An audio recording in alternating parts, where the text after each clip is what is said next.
Assalamualaikum warahmatullahi wabarakatuh.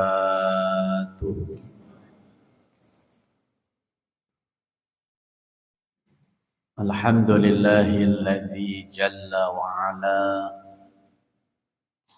wa nashkuruhu syukra man ufiya minal bala. Ashhadu an la ilaha illallah wahdahu la syarika lahu fala mumatsila. وأشهد أن سيدنا محمدا نبيا ورسولا.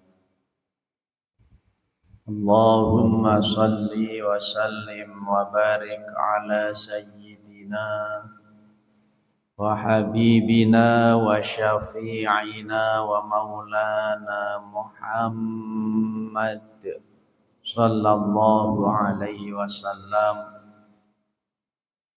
وعلى آله وأصحابه ومن تبع هداه. قال الله تعالى في كتابه الكريم وهو أصدق القائلين: أعوذ بالله من الشيطان الرجيم. بسم الله الرحمن الرحيم. يا أيها الذين آمنوا قوا أنفسكم وأهليكم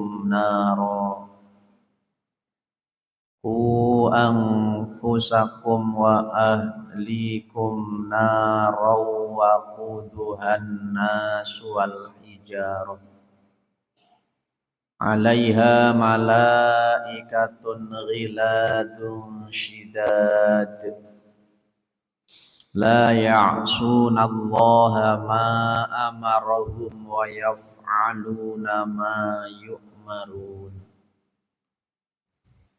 وقال النبي صلى الله عليه وسلم: أفضل الدينار دينار ينفقه الرجل على عياله ودينار ينفقه الرجل على دابته في سبيل الله ودينار ينفقه على أصحابه في سبيل الله. وقال أيضا: إنما الصدقة عن ظهر غنى واليد العليا خير من يد السفلى وابدأ بمن تعول. صدق الله العظيم وصدق رسوله النبي الحبيب الكريم ونحن على ذلك من الشاهدين والشاكرين والحمد لله رب العالمين. Jamaah salat maghrib Masjid Jami At-Taqwa yang sama-sama dirahmati dan diberkahi oleh Allah Subhanahu wa taala.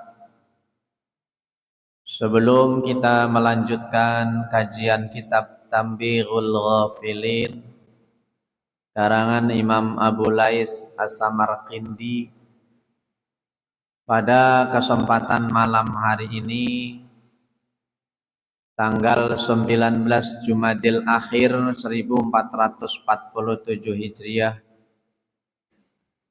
yang bertepatan dengan tanggal 9 bulan Desember 2025 Masehi. Marilah terlebih dahulu kita bersama-sama tidak lupa dan tidak bosan-bosannya untuk terus dan selalu memanjatkan puja dan puji serta rasa syukur kita kehadirat ilahi Rabbil Alamin atas segala limpahan karunia, nikmat, taufik, hidayah serta ridhonya. Alhamdulillah kita bisa kembali bermuajahah, bermusafahah, bermudzakarah dan juga bisa bersilaturahmi melalui pengajian rutin setiap Selasa malam Rabu di masjid yang kita cintai ini, dalam rangka sama-sama mencari keberkahan dan keridhaan Allah Subhanahu wa taala. Melalui taklim pada malam hari ini, mudah-mudahan dosa-dosa dan kesalahan kita semuanya diampuni oleh Allah Subhanahu wa taala. Dan mudah-mudahan langkah kaki dan niat kita dari rumah menuju majelis ini kelak akan menjadi wasilah dan sebab dimudahkannya langkah kita semua masuk ke dalam surga. Amin ya rabbal alamin.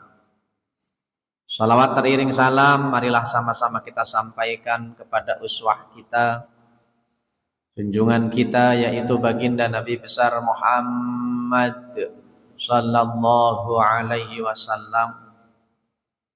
Berikut para keluarga, para sahabat, para pengikut dan juga umatnya ila yaumil qiyamah.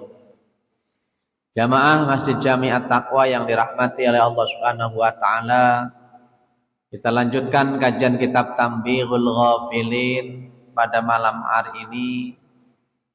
Kita masuk dalam bab an-nafaqatu 'alal 'iyal. Nafkah untuk keluarga.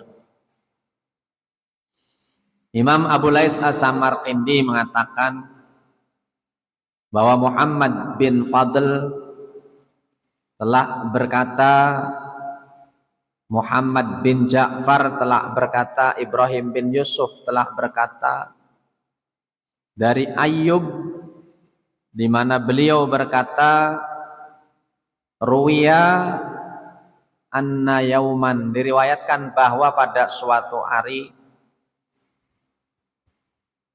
para sahabat Nabi Muhammad SAW sedang berada di salah satu tempat. Tiba-tiba datanglah seorang pemuda yang kuat, badannya tegap, kekar.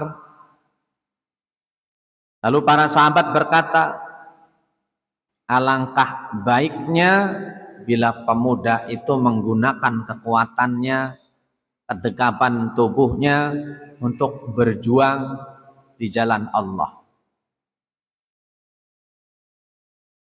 Kemudian Rasulullah SAW mendengar perkataan para sahabat itu bersabda,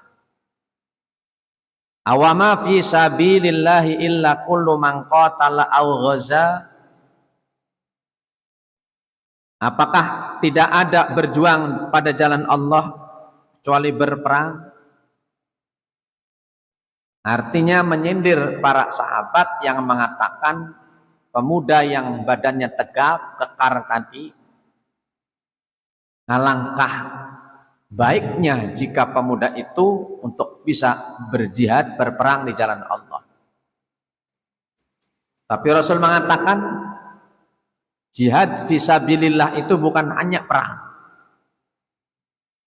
Dalam riwayat pemuda itu pun bertanya kepada Rasulullah, ya Rasulullah, apakah ada amal ya selain berjuang di jalan Allah, selain perang ya, sehingga untuk bisa mendapatkan sabilillah itu apa harus perang? Rasulullah bersabda, man sa'a ala nafsihi liyu'iffaha fahuwa fi sabilillah. Kata Rasul, barang siapa yang berusaha memenuhi kebutuhan dirinya, liyu'iffaha, untuk menjaga diri dari hal yang haram, fahuwa fi sabilillah, maka dia juga termasuk fi sabilillah, jihad fi sabilillah.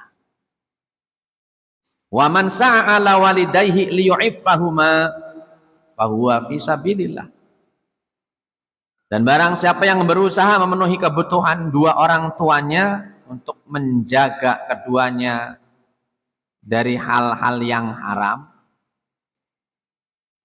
maka itu pun termasuk berjuang di jalan Allah Subhanahu wa ta'ala. Wa man sa'ala 'iyalihi liyu'iffahum wa huwa fi sabilillah. Dan barang siapa yang berusaha memenuhi kebutuhan keluarganya atau anak istrinya, liyu'iffahum, sama untuk menjaga mereka dari hal yang haram, maka itu pun sama berjuang di jalan Allah. Wa man sa'a muqasiran fahuwa fi sabilis syaiton. Dan barang siapa yang berusaha untuk menimbun kekayaan, maka itu adalah berada bukan sabilillah, sabilis syaiton namanya. Jalan setan namanya. Ya. Orang yang cari uang, halal cari uangnya, tapi tujuannya untuk menimbun, untuk pamer, membanggakan diri, ya itu berarti fisabilis syaiton, bukan di jalan Allah tapi jalan setan. Artinya kita sebagai seorang suami bekerja untuk menafkahi anak istri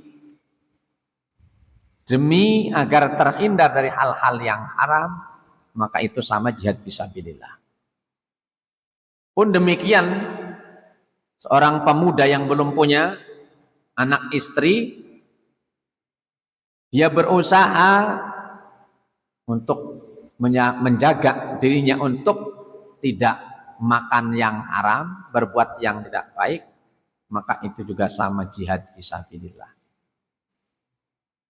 Jadi jihad fisabilillah itu bukan hanya perang di medan perang melawan musuh, tetapi juga kita yang bekerja, berusaha untuk menafkahi keluarga kita dengan yang halal, itu termasuk jihad fisabilillah.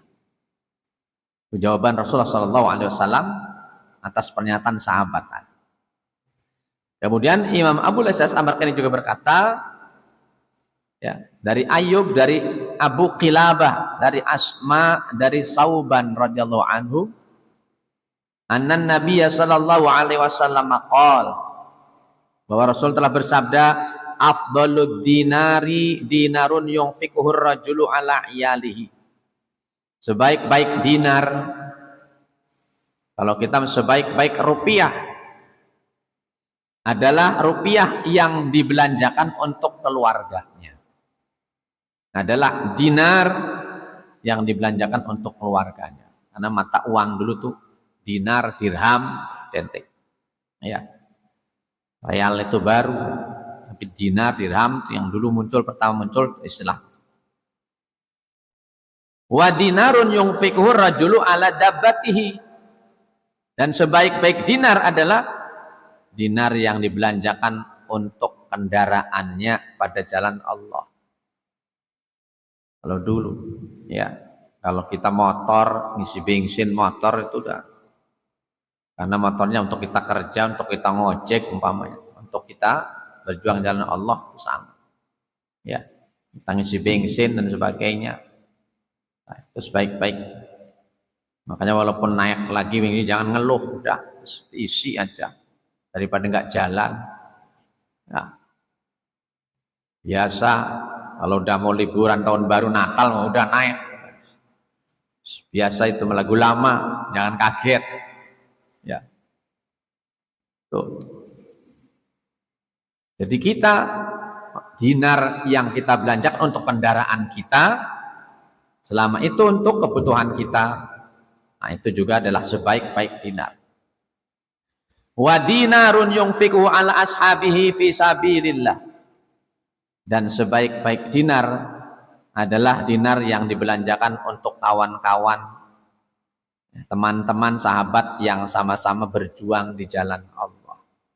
Ya, syaratnya berjuang di jalan Allah, bukan sahabat-sahabat yang tukang nongkrong, apalagi tukang mabok. Ya, walaupun kita bantu mereka, wah udah sama dosanya. Tapi yang di jalan Allah, teman kita yang berjuang di jalan Allah, ya itu. Qala Abu Qilabah berkata, bahwasanya Rasulullah Sallallahu Alaihi Wasallam memulai dengan menyebut untuk keluarganya. Lalu apakah ada pahala seorang yang lebih besar daripada pahala orang yang memenuhi kebutuhan istri dan anak-anaknya yang masih kecil? Rasulullah SAW bersabda, innamas sodaqatu anduhrihina. Sesungguhnya sedekah itu adalah dari kekayaan yang cukup. Ya, yang cukup artinya yang bisa, yang mampu. Wal yadul ulya khairum min yadis sufla. Tangan yang di atas itu lebih baik daripada tangan yang di bawah. Wabda biman ta'ulu, dan mulailah dengan orang yang menjadi tanggung jawabmu. Ya, anak, istri, orang tua. Sedekah yang utama itu untuk keluarga dulu. Jangan kemana-mana dulu. Ini kadang-kadang yang jauh. Alasannya kalau ngasih keluarga nggak tenar nanti. Kalau ngasih sana tenar, Pak Haji Ali hebat, dermawan. Kalau ngasih keluarga mah nggak bakal keluarga cerita-cerita. Ya, padahal itu yang lebih besar pahala dan lebih berkewajiban kita. Ya, orang tua terutama. Ya, itu orang tua dulu. Kaya punya atau tidak punya, apalagi kalau orang tua, dengan catatan ibda binafsi, mulai diri, sedekah untuk diri sendiri. Kalau ada kelebihan, ya baru untuk orang tua dan sebagainya. Diri sendiri dulu tentunya. Ya, itu keluarga diri sendiri. Kalau anak istri dulu, kalau masih ada kelebih baru orang tua, paman, ponakan dan sebagainya. Itu yang menjadi tanggung jawab kita. Kemudian Imam Abu Lais As-Samarqindi juga berkata, sami'tu abi yaqul, aku dengar bapakku berkata, dzata yaumin, pada suatu hari, Sabit al-Bannani wa huwa fi baiti Anas bin Malik, dia berada di rumah kediamannya Anas bin Malik. Sumayaqul, kemudian dia menuturkan, annahu sami'a Rasulullah sallallahu alaihi wasallam yaqul, bahwasanya Anas bin Malik radhiyallahu an mendengar Rasul sallallahu alaihi wasallam bersabda, innallaha azza wa jalla qad dhamina dainal abdi, sesungguhnya Allah subhanahu wa ta'ala yang maha mulia lagi maha agung telah menjamin hutang seorang hamba yang berhutang karena 3 hal. Ya Allah menjamin nih. Artinya walaupun nggak dibayar sampai mati ada jaminan. Hutang itu bahaya kalau dibawa mati. Tapi 3 hal ini kata Rasulullah Allah jamin. Yang seperti apa? Ahaduha min qibalin nikahi makhafatal fujuri. Itu orang yang berhutang untuk nikah dikarenakan takut terjerumus dalam pelacuran. Tuh. Kalau duda pensiunan, ya khawatir umpamanya itu, nggak boleh tuh minjem uang. Ya, artinya orang yang sudah khawatir terjerumus ke dalam perzinahan, uang nggak boleh. Ya, minjem uang untuk nikah, takut terjerumus dalam. Summa lam yaqdir ala qadaiha, kemudian orang itu tidak mampu membayarnya sampai dia mati. Hatta mata faqad dhaminallahu dainahu, maka Allah Subhanahu wa taala menjamin hutangnya. Pertama, ya, orang yang berhutang karena untuk nikah khawatir dan takut dia terjerumus ke dalam pelacuran. Ya, ini maka boleh itu. Dan apabila meninggal dia belum bayar hutangnya, maka Allah jamin. Yang kedua, dainuhu li'anatil muslimina liyakhruja ilal ghazwi. Itu orang yang berhutang dikarenakan membantu kaum muslimin untuk keluar jihad, peperangan jalan Allah. Untuk jihad fisabilillah, perang di jalan Allah, boleh itu. Kalau dia meninggal sama belum bayar hutangnya, maka Allah yang jamin hutang. Artinya nggak ada urusan di akhiratnya nanti, Allah jamin. Kalau yang lain kan, wow, bahaya, utang itu nanti menuntut di akhirat tetap. Wasalisu, dan yang ketiga, idastadana likafnil mayyiti fa innallaha ta'ala yurdi khusama'ahu yaumal qiyamah. Itu apabila seorang berhutang untuk kafan orang yang meninggal dunia. Kafannya kehabisan. Ya. Mau bayar nggak punya uang, hutang, apa hutang kafan. Tapi di kita kayaknya nggak mungkin lah kafan sampai hutang itu. Mesti ada lah. Persiapan DKM ada pasti. DKM tuh harus menyiapkan itu kafan untuk warganya. Apalagi yang ada dana kematian seperti itu persiapan. Kain kafan, khawatir meninggal, kafannya nggak ada, tokonya tutup, libur dan sebagainya. Ya, atau mungkin masjid sebelah, tetangga sebelah, kampung sebelah nggak punya lah, boleh. Bahasanya minjem nggak apa-apa, udah nggak usah minjem, udah dikasih kaca, sedekah. Tuh. Karena sesungguhnya Allah Subhanahu Wa Taala telah memberikan kepuasan kepada orang yang dihutanginya nanti pada hari kiamat. Jadi Allah yang akan berikan kepuasan yang dihutang itu lah. Ya. Yang dihutanginya itu nanti Allah berikan kepuasan, Allah beri. Berarti yang meminjamkan untuk hal itu insyaallah. Kemudian Sabit masuk ke rumah Hasan Al-Basri dan menyebutkan apa yang baru saja dia dengar dari Anas bin Malik. Kemudian Hasan Basri berkata, Anas telah tua dan lupa menyebutkan sesuatu yang lebih utama dari itu semua. Ya. Artinya ada yang terlewat mungkin dari Anas bin Malik, maklum udah sepuh. Ya, kata Hasan Basri. Bal dominallahu ta'ala ma'aha ula'i rajulan istadana liyunfiqo ala iyalihi. Ini yang wajud dilalaknya. Bahkan bersamaan dengan mereka, Allah Subhanahu Wa Ta'ala menjamin seseorang yang berhutang untuk memberi nafkah keluarganya dan telah berusaha dengan sungguh-sungguh untuk membayarnya. Ya, berusaha sungguh-sungguh. Jangan ini mau hutang beras, waktu nggak punya telur, minyak dan sebagainya. Udah berusaha, udah punya uang, malah nggak bayar, mengkredit motor malah. Beli motor baru. Nah, bukan yang seperti ini, tapi yang betul-betul sudah berusaha. Setelah minjam untuk menafkahi anak istrinya, karena memang usahanya udah susah. Udah berusaha sampai akhirnya meninggal dunia, ya, tapi tidak membayar. Tuh. Udah sungguh-sungguh membawanya, namun ia tidak bisa bayarnya sampai dia mati. Tuh.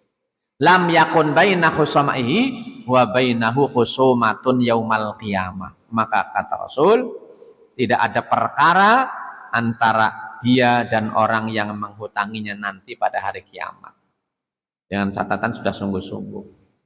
Cuman zaman sekarang ini kesungguhan orang-orang bayar hutang tuh kadang-kadang beda, menganggap remeh, tar melulu. Udah ada rezeki, kadang buat yang lain ini sebagainya, tuh kadang jengkel yang nagih.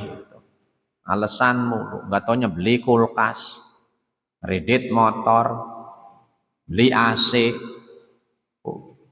Ini, tapi ini yang betul-betul sudah berusaha. Tapi ternyata sampai mati nggak bayar, maka Allah yang jamin. Tidak ada urusan, tidak ada perkara lagi nanti antara dia dan orang dihutang itu sampai hari kiamat nanti. Tuh. Kemudian hadis selanjutnya dari Abu Hurairah radhiyallahu an, Rasul bersabda, Inna fis sama'i malakaini. Sesungguhnya di langit itu ada dua malaikat yang tidak mempunyai pekerjaan. Illa yaqulu ahaduma, selain berdoa kerjaannya. Dua malaikat nggak ada kerjaan kecuali berdoa kerjaannya. Yang pertama doanya, Allahumma a'ti limunfiqin khalafan. Ya Allah, berikanlah ganti kepada orang yang berinfak dan bersodakoh. Wa yaqulul akharu, dan malaikat satu laginya selalu berdoa, Allahumma ajil li mumsikin talafan.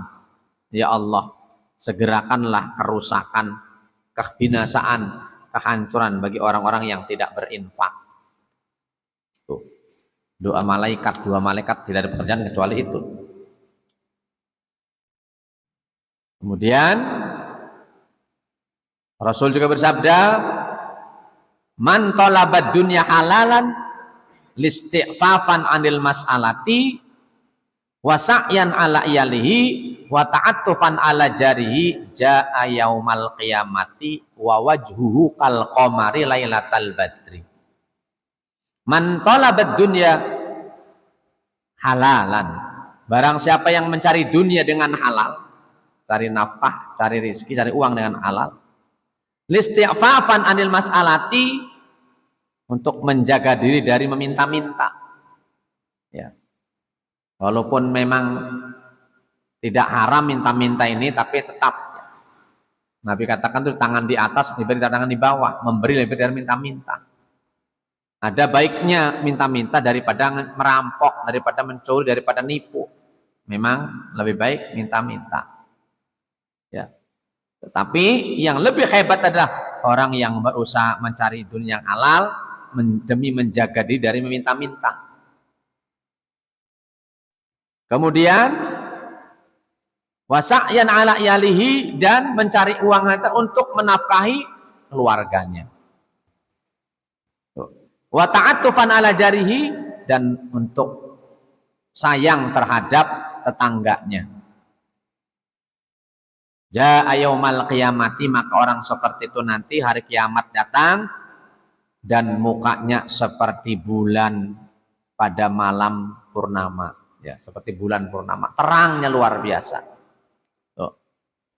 Wa man talabad dunya halalan mukasiron, sebaliknya barang siapa yang mencari dunia yang dengan halal, carinya halal, usaha biasa, tetapi mukasiron mufakhiron, untuk menimbun dan berbangga-bangga diri dan pamer. Woi, pamer. Mobil saya yang paling mewah, ya, harganya 15 M. Lamborghini, kata Pak Ji Alim. Oh, nggak tahu lesega kayak apa Lamborghini. Nanti ke Lambor sana, Lamborghini mah nggak ada.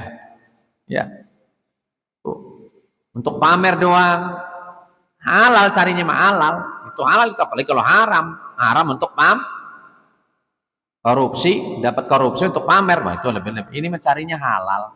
Tapi niatnya untuk nimbun, ngumpulin doang, membanggakan saja, kebanggaan, ya, dan tambah untuk pamer. Laqallahu yaumal qiyamati wa huwa alaihi ghadban, dan pada hari kiamat nanti Allah bertemu dengan dia dalam keadaan murka, marah padanya.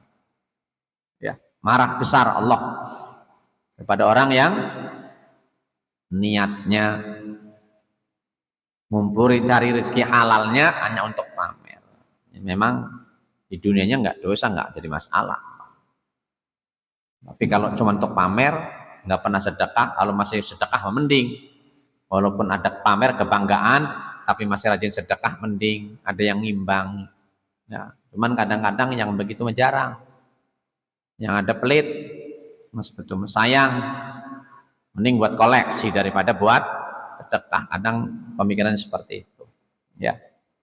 Kemudian yang selanjutnya Imam Abu Lais juga mengatakan dari hadis dari Muawiyah, dari Sa'id Al-Urwah, dari Anas bin Malik, qultu ya Rasulullah raghifun, ya, saya, kata Anas bin Malik, bertanya pada Rasul, ya Rasulullah, atasaddaqu bi ahabu ilaika ammi aturaqatin tatawuan, mana yang lebih engkau sukai ya Rasul, sepotong roti yang saya sedekahkan atau sholat sunnah 100 rakaat?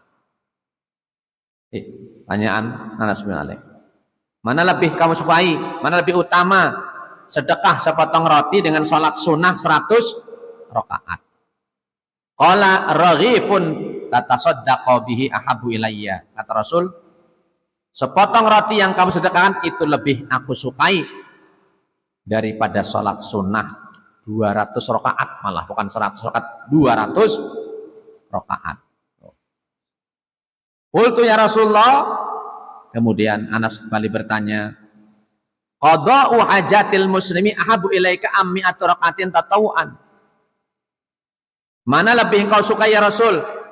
Memenuhi kebutuhan sesama muslim ataukah salat sunnah 100 rakaat? Beliau menjawab, qada'u hajatil muslim ahabu ilayya min alfi raqatin. Membantu meringankan memenuhi kebutuhan sesama muslim itu lebih baik daripada salat sunnah 1000 rakaat. Ya, membantu sesama muslim lebih baik daripada sholat sunnah, lebih disukai Rasul daripada sholat sunnah 1000 rakaat. Kemudian Anas Malik kembali bertanya, ya, tarku luqmatin minal harami ahabu ilaika am alfu raqatin tatawuan. Meninggalkan sesuap makanan dari yang haram atau salat sunnah 1000 rakaat, mana lebih kau sukai? Rasul menjawab, meninggalkan sesuap makanan dari yang haram itu lebih aku sukai daripada salat 2000 rakaat. Kemudian Anas juga bertanya, ya Rasul, mana yang lebih kau sukai? Meninggalkan fitnah atau salat sunnah 1000 rakaat. Beliau menjawab, meninggalkan fitnah itu lebih baik daripada sholat sunnah 10.000 rakaat. Ya. Kemudian Asbalik juga bertanya, qul ya Rasulullah qadau hajatil armalati habu ilaika am asratu alafi raqatin. Kata Anas Malik, mana yang lebih kau sukai? Memenuhi kebutuhan janda ataukah salat sunnah 10.000 rakaat? Rasul bersabda, memenuhi kebutuhan janda itu lebih aku suka daripada salat 30.000 rakaat. Ya, tapi jangan ada maksud Pak Jali membantu jandanya. Benar-benar jangan ada udang di balik terigu, bahaya nanti. Dalam arti yang benar-benar. Ya, karena janda itu perjuangannya luar biasa demi anak.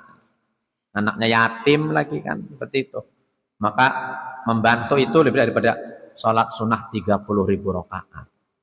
Ya, tapi dengan catatan ikhlas, nggak ada tendensi membantu janda istri marah-marah. Ya, harus kasih tahu istrinya, bahaya itu. Ya. Kemudian Rasul, mana yang lebih engkau sukai? Duduk bersama keluarga ataukah duduk di masjid? Oh, Rasul bersabda, duduk sesaat bersama keluarga itu lebih aku sukai daripada i'tikaf di masjidku ini. Oh, udah i'tikaf Jumat saja, duduk dengan keluarga, santai, ya makan bareng, nah, itu lebih dicintai Rasulullah daripada i'tikaf di masjid. Kan itu ibadah luar biasa. Ya, itu motivasi buat semuanya. Ya, jadi itulah mungkin untuk sementara kajian tentang keutamaan memberi nafkah keluarga. Mudah-mudahan sedikit bisa motivasi. Insya Allah ini masih ada kelanjutannya lagi, banyak keutamaan-keutamaannya. Malam ini kita cukupkan kajian pada malam ini sampai di sini. Mohon maaf, mungkin malam ini tidak saya buka pertanyaan karena saya ada keperluan haul keluarga. Di samping juga ada keluarga yang baru saja mengabarkan meninggal dunia, tapi tadi masih di Jakarta. Di harapan kita ya sakit di keluarga istri. Jadi mohon maaf, saya tidak membersami sholat isya berjamaah.